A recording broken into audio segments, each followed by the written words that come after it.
Alexander is calling us from Garfield Heights. Alexander, thank you for waiting. You're on the air. Go right ahead. Hi, Bob.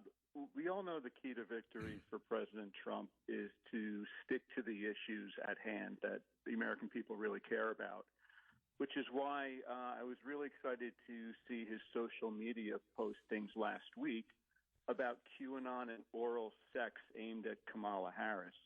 Do you think the QAnon and oral sex strategy is a good strategy for President Trump?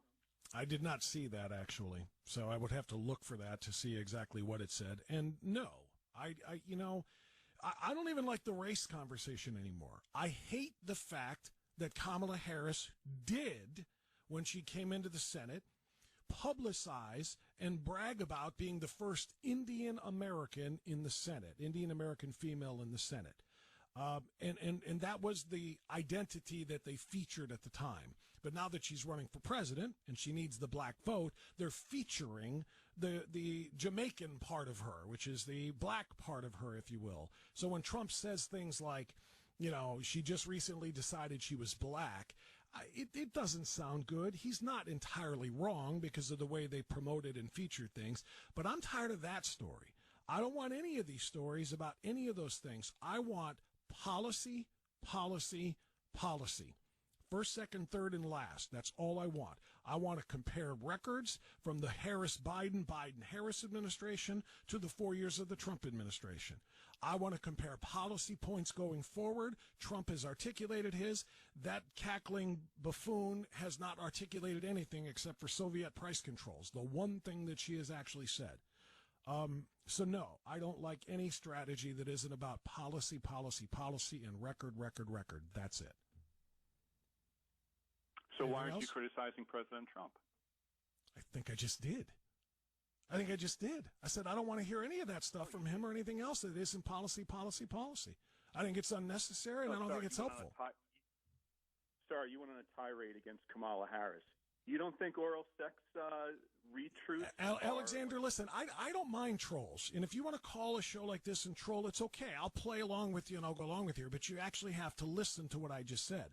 I didn't just go on a tirade about Kamala Harris. I went on a tirade about talking about things that aren't policy, policy, policy, record, record, record. Because if you compare Donald Trump's policies to Kamala Harris's policies, you see capitalism versus communism. If you compare Donald Trump's record to Kamala Harris's and Joe Biden's record, it's not even close. It's a blowout. It's Reagan-Mondale like. It's 49 states to one state. That's what the results would be if you do those things.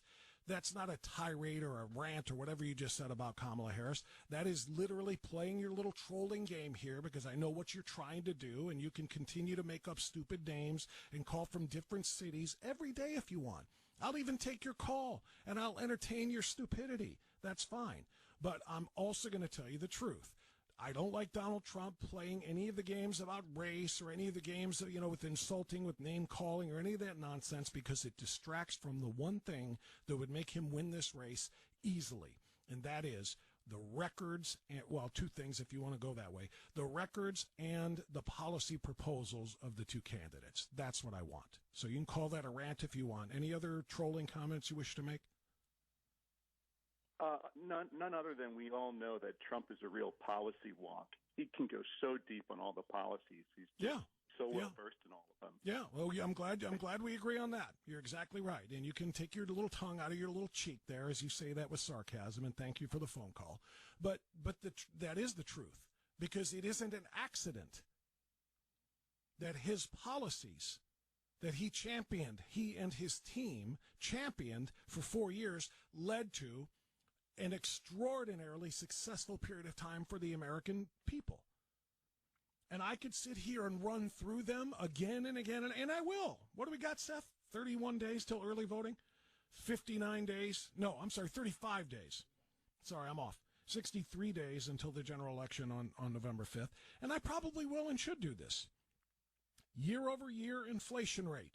Trump, 1.89. Biden, 5.28. Inflation cumulative, Trump plus 7.8%, Biden plus 19.2% inflation.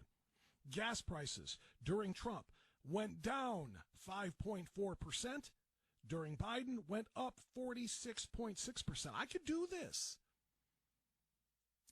You want to talk about policy and you want to talk about who's a policy wonk? Whatever policies he and his team came up with led to all of these things. 30-year mortgage rates down 34.8% in Trump's 4 years, up 132% during Biden's 4 years. Biden-Harris. Let's make sure we emphasize, because Kamala says, I was a part of all of it. Last person in the room. Okay, that means you own these numbers. Average rent costs during Trump, plus 11.8%. During Biden, Harris-Biden, plus 21.6%. Grocery prices during Trump went up 6.5%. Under Biden, up 20.9%. Electricity, Trump plus 4%, Biden plus 29.6%. And what about the other side of it? Those are all expenditures. What about bringing it in? What about raking in the dough? Because clearly the wages matter, right? Yeah. Well, when Donald Trump was president, the policy wonk that you want to make fun of as the troll that you are, hourly wages went up 6.8% in the Trump 4 years. In Joe Biden and Kamala Harris's America, wages have gone down 2.2%. You take those two and you add them up, and you're talking about a net difference of 9% in wages. So things cost more under Joe Biden and Kamala Harris. Things cost less under Donald Trump. People made more under Donald Trump. People make less under Joe Biden. So you can play your games. You can talk about your little oral sex jokes. You can talk about your, trolling Donald Trump-isms. All you want. Record. Trump wins. Policy proposals. Trump wins. How do we know that? Again, because Kamala hasn't given any. Not one. That's it. Nothing. And she's 40-plus days into her candidacy and still hasn't done a press conference because she doesn't want to take a question from a Fox News or a Newsmax or a New York Post or somebody who's not a lackey. And even when she takes questions from lackeys, she doesn't know how to handle them. And you want to sit here and try to champion her as the next president of the United States? Thanks for listening. Thanks to my guests. Thanks to my team. Thanks to you for